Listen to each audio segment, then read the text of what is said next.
কি গো মা, সয়াবিনের তরকারি করছো নাকি আজকে? না না, আজকে দেখো সোয়াবিনটা সেদ্ধ করছি। আলুটা সেদ্ধ করে রাখলাম, দিয়ে সোয়াবিনটা পেস্ট করব। দিয়ে সন্ধ্যেবেলায় আর ব্রেড পকোড়া করব। ও তাই? হ্যাঁ, তাই আমি এখন থেকে করে রাখছি এগুলো। আচ্ছা, ঠিক আছে তাহলে আজ তাহলে ব্রেড পকোড়া পকোড়া করছো নাকি? হুম হুম। তার ভিডিও হবে। মা, পকোড়া বানাতে শুরু করে দিয়েছো? হ্যাঁ হ্যাঁ, এই তো শুরু করে দিয়েছি গো। আচ্ছা, দেখি কি করছো। এই দেখো, এইগুলো পরে বলছি এগুলো। ঠিক আছে? আচ্ছা, এই দেখো, কড়াইতে তেল দিয়েছো? হ্যাঁ তেল দিয়ে একটু লঙ্কা ফোড়ন দিয়ে দিলাম। হুম কাঁচা লঙ্কা ফোড়ন। হুম। এরকম একটু গাজরটা দিয়ে দিলাম এর ভিতরে। আচ্ছা, এটা ব্রেড পকোড়া করবো, বুঝলে তো? ব্রেড দিয়ে হবে? হ্যাঁ, এরকম একটু আদা রসুন একটু থেতো করে নিয়েছি, হুম। ওর ভিতরে দিয়ে দিলাম, আর পেঁয়াজ কুচিটা দিয়ে দিলাম। রসুন দিয়েছো মা? হ্যাঁ হ্যাঁ,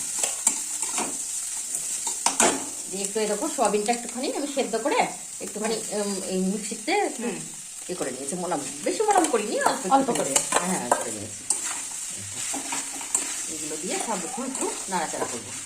আচ্ছা, একটু হলুদ একটু লবণ সবকিছু লাগবে? হ্যাঁ, একটু হলুদ দিয়ে দিলাম এর মধ্যে, একটু লবণ দিয়ে দিলাম, হুম একটু জিরে গুঁড়ো, একটু ধনে গুঁড়ো, একটু লঙ্কা গুঁড়ো, কাঁচা লঙ্কাও দিয়েছি। আচ্ছা, একটু দিলাম। বেশি ঝাল হবে না তো? হ্যাঁ, না না, এটা একটু পকোড়ার মধ্যে থাকবে, ব্রেডের মধ্যে থাকবে তো। একটু আলু দিয়ে দিলাম, হ্যাঁ এর মধ্যে সেদ্ধ করেছো? হ্যাঁ সেদ্ধ করেছিলাম, সে আলুটা দিয়ে দিলাম। একটু এইটাকে একটু কষা কষা করে নেবো। আচ্ছা, পুরটা ভিতরে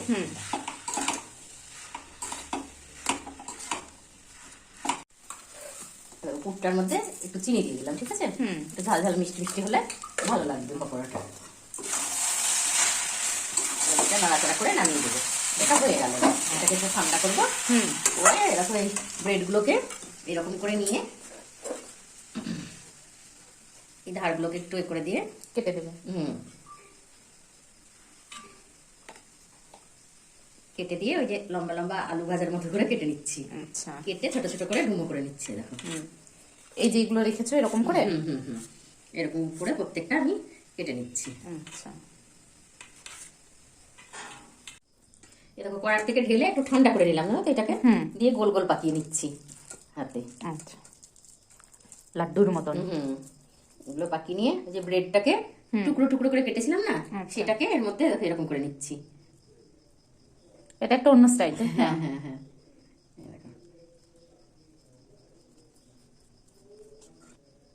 দেখো টুকরো করা ব্রেড ক্রাম্বগুলো এতে দিয়ে দিলাম।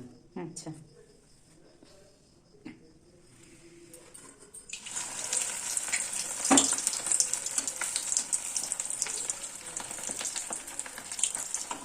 কতক্ষণ লাগবে এটা ভাজতে মা? এই তো বেশিক্ষণ সময় লাগে না।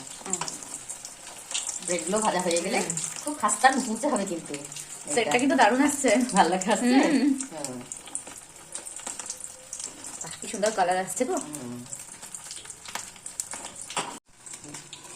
এই দেখো কি দারুণ এগুলো ব্রেডগুলো, দেখো ওর সঙ্গে কি কেমন খাস্তা মুচমুচে হয়ে গেছে, দেখেই মনে হচ্ছে হ্যাঁ, একদম হ্যাঁ। মুচমুচে। এইভাবে প্রত্যেকটা ভেজে নেবো আমি ব্রেডের টুকরোগুলো দিয়ে। আচ্ছা, বাহ, জিভে জল চলে এলো মা। ঠিক আছে, এই তো এবার খাবে। দেখো এই দেখো খাস্তা মুচমুচে একদম ব্রেড পকোড়া রেডি করে দিলাম, খাবে এবার তোমরা। ঠিক আছে, আর যারা দেখলো ভিডিওটা তাদের জন্য কিছু বলবে না মা? হ্যাঁ, তাদেরকে বলবো আমার এই খাস্তা মুচমুচে ব্রেড পকোড়া কেমন লাগলো। খেয়ে অবশ্য খেতে পারবেন না, দেখে বলবেন কেমন লাগলো সেটা কমেন্ট করতে, কমেন্ট করে করবেন, লাইক শেয়ার করে দেবেন। হ্যাঁ, আর অবশ্যই চ্যানেলটিকে সাবস্ক্রাইব করবেন।